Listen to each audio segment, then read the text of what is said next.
We'll get some news headlines in a minute, but while we're on this, about a quarter of... These are the figures out, and I'll talk to the Electoral Commission about it later on, but about a quarter of voters will not vote on the 28th of March. They will do it either early postal style thingy, or they'll be doing it in this newfangled electronically done thing. More of us do not want to stand in that line. Now, we are apparently, according to some electoral law, we're supposed to have a reason for voting early, as in not turning up on the 28th of March. We're supposed to give a good reason. I think most people tend to shrug and say, just 'cause. You know, whether people don't like sausages or they're philosophically opposed to standing in a line, who the hell knows what it is. But it's part of a bigger problem, because electoral fraud has become a huge deal in Australia. Look, I know I was going on about this last month, but bear with me on this. This is going to become important.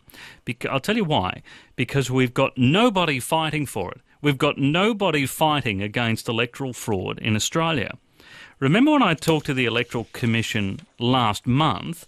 They were shocked, absolutely shocked, because there are 8,000 suspected cases of electoral fraud. This is where people walk into one school and they say, "G'day, it's Justin here, I want to vote." And they say, "OK," and they tick your name off. Then you go and vote. And then they get in the car, drive over to the next school or town hall, walk in and say, "G'day, it's Justin here, I want to vote." And they vote, and they do that a few times. Now, according to the Electoral Commission, there were 8,000 suspected cases of this happening.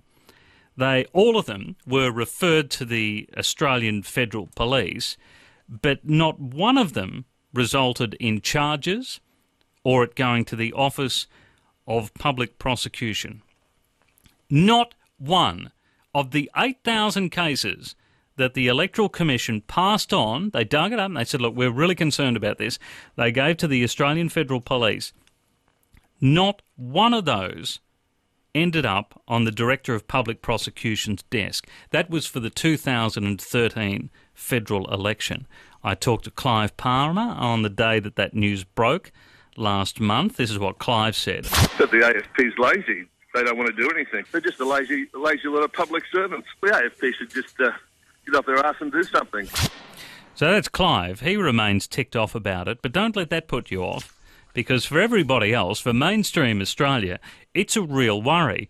And with more people voting postal, more people voting electronic, a question for you.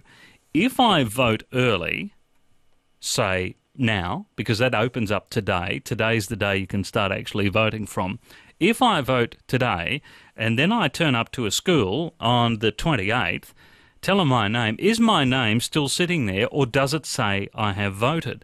Because I've got a sneaking suspicion it says nothing. It just has me on the electoral roll.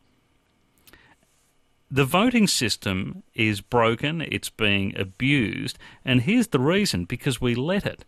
There will be people, supporters of a party or a person, right now that are planning to vote more than once for the election on the 28th. Guarantee it. They'll be planning right now to vote more than once, because the message has gone out that you can do it and nobody will do anything about it.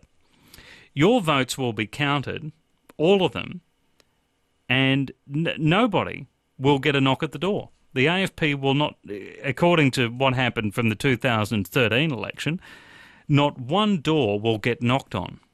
That's for this coming election on the 28th.